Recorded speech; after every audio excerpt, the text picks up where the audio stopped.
আলেমরা শুধু মুর্শিদের ইমামত না, রাষ্ট্রীয় ইমামতি করার তো সুযোগ আল্লাহ পাক করে দিয়েছেন। আমরা লক্ষ্য করেছি যে আমিরে জামাতের আহ্বানে সাড়া দিয়ে কওমি উলামায়ে কেরামের বেশ কিছু উলামায়ে কেরাম একত্রিত হয়েছেন। সেখানে সবাই ঐক্যের ব্যাপারে কথা বলেছেন এবং ঐক্যের ব্যাপারে গুরুত্ব নিয়ে গুরুত্বপূর্ণ আলোচনা পেশ করেছেন। সেখানে তরুণদের মাঝ থেকে কওমি অন্যতম একজন আলেমে দ্বীন হযরত মাওলানা মুফতি আলী হাসান ওসামা এবং মুফতি রাজাউল করিম আবরার সাহেব সহ উলামায়ে কেরাম সবাই কথা বলেছেন এবং সবারই কথার ভিতরে সুর ছিল ঐক্য করার জন্য।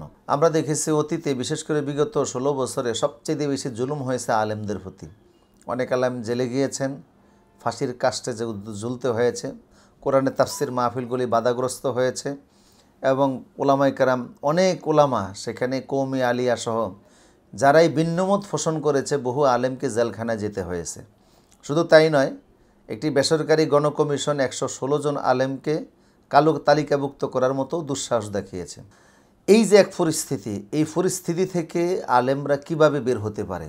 সব মিলিয়ে এই দেশে কওমি আলিয়া শিক্ষক এবং শিক্ষার্থীর সংখ্যা প্রায় 40 লাখেরও বেশি। আলিয়া এবং কওমি মাদ্রাসার এই বিশাল জনগোষ্ঠী, এদের খেদমতের জায়গাটা খুবই ছোট। অধিকাংশ আলেমরাই মসজিদ মাদ্রাসা কেন্দ্রিক তাদের জীবনযাপন চালাতে চিন্তাভাবনা করেন, হয়তোবা কাজী বা বিভিন্ন ধরনের কিছু ছোটোখাটো বিষয় নিয়ে আসেন। বড় পরিসরে ব্যবসা বাণিজ্যিক কেন্দ্রিক জায়গাগুলি নিয়ে আলেমদের দখল এদেশে নাই বললেই চলে। আর এটা নতুন কিছু নয়, ব্রিটিশ আমল থেকেই আমাদের দেশের আলেমদের আর্থসামাজিক অবস্থাটা এইরকমই চলে আসতেছে। সেই আগ থেকে আলেমরা সামাজিকভাবে অনেকটা কোণঠাসা জীবনযাপন করতেছেন এবং এটা শতাব্দীর পর শতাব্দী, বছরের পর বছর ধরে চলে আসতেছে। এবং কিছু সংখ্যক আলেমরা সমাজের গুরুত্বপূর্ণ অংশগ্রহণের জায়গা থেকে নিজেদেরকে গুটিয়ে রাখতে স্বাচ্ছন্দ্য বোধ করেন। যাই হোক, এই বিষয়গুলি থেকেও আলেমদেরকে বের হয়ে আসতে হবে। কওমি মাদ্রাসায় যারা অধ্যয়ন করে সেই সকল ভাইদেরকে দেখেছে যে ওনারা মসজিদ মাদ্রাসা কেন্দ্রিক খেদমত করতে বেশি স্বাচ্ছন্দ্য বোধ করেন।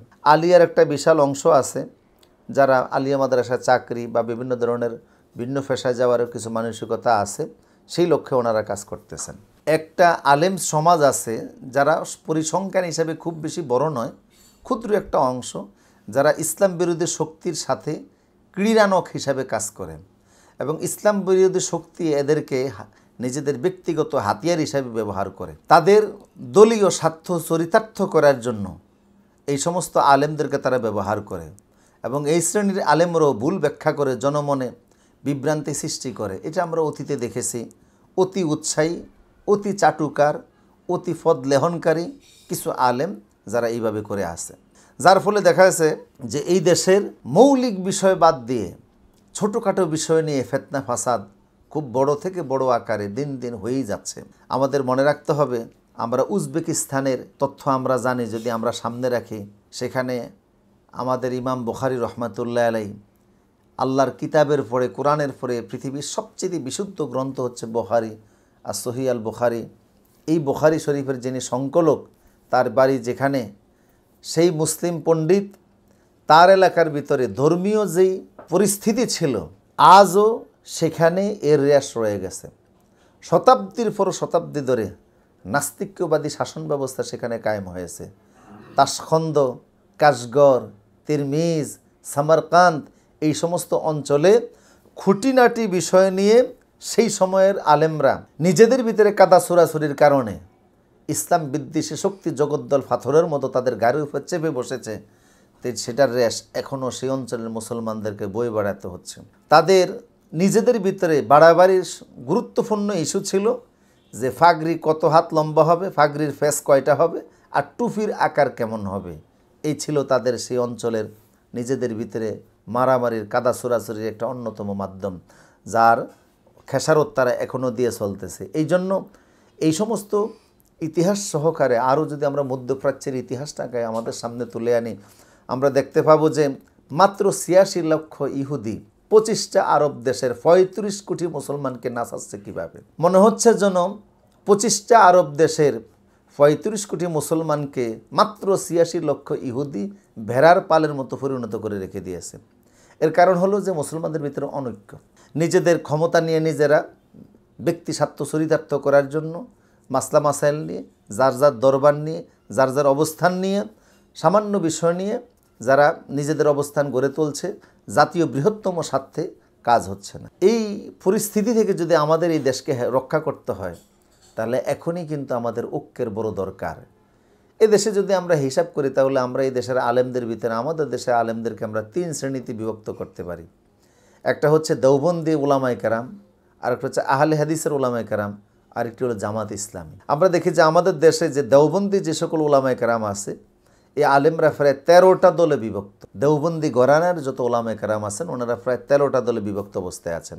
একটা আছেন তাবলিগ জামাত যেটা দেওবন্দিপন্থী, আরেকটা আছে তাবলিগ জামাত যেটা সাতপন্থী কান্দলবিপন্থী, আরেকটা আছে ইসলামী আন্দোলন চরমনাই, জমিয়তে ইসলাম ওয়াক্কাস পার্টি যেটা, জমিয়তে ইসলাম নূর হোসেন, খেলাফতে আন্দোলন, খেলাফতে মজলিস, ইসলামী ঐক্যজোট, ইসলামী ঐক্যজোট মুফতি আমিনী রহমতুল্লাহ আলাইহির ইসলামী ঐক্যজোট মেজবাউর রহমান, তারপরে ইসলামী ঐক্যজোট এজহারুল ইসলাম, নেজামে ইসলাম, হেফাজতে ইসলাম সহ এরকম প্রায় 13টা উপদলে বিভক্ত। এরপরে আহলে হাদিস আমাদের দেশে, এই আহলে হাদিসদের ভিতরে প্রায় বর্তমানে 15টি উপদল রয়েছে। আমাদের দেশে তৃতীয় আলেমদের আরেকটি দল হচ্ছে জামাত ইসলামী, যে দলটি 1941 সালে প্রতিষ্ঠার পর থেকে এই পর্যন্ত এই দেশে কাজ করে যাচ্ছে। তবে আজ পর্যন্ত এই দলটির ভিতরে কোনো উপদলের সৃষ্টি হয় নাই।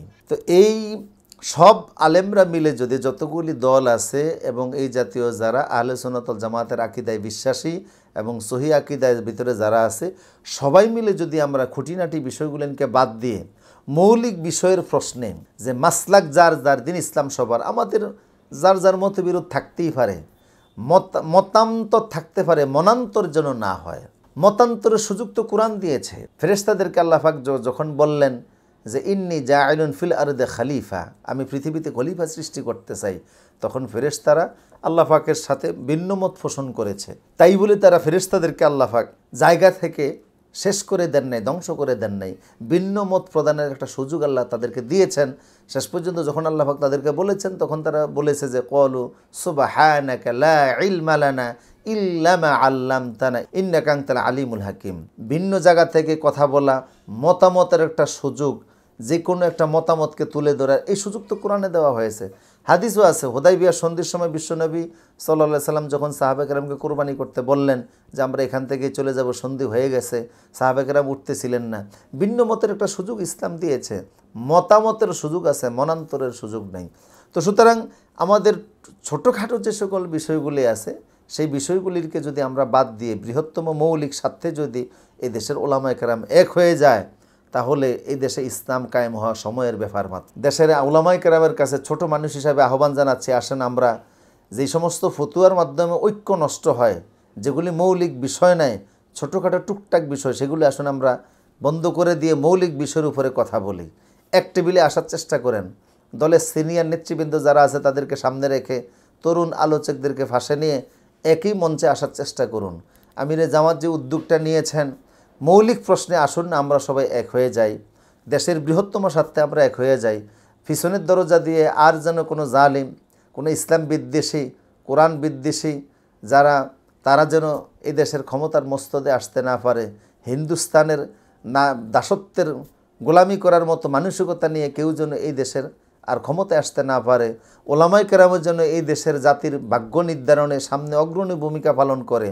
আলেমরা শুধু মুর্শিদের ইমামত না, রাষ্ট্রীয় ইমামতি করার তো সুযোগ আল্লাহ পাক করে দিয়েছেন। যদি আমরা এক হই, এটা সময়ের ব্যাপার মাত্র। রাষ্ট্রীয় ইমামতি আল্লাহ পাক আলেমদের হাতে তুলে দিবেন। এই জন্য আমাদের সবাইকে ওয়াতাসিমু বিহাব্বিল্লাহি জামিআন ওয়া লা তাফাররাকু, আল্লাহর দ্বীনের রজ্জু ধরে আমরা সবাই এক হয়ে যাই, কাদা ছড়াছড়ি বন্ধ করি, একে অপরের বুকে টেনে নেই।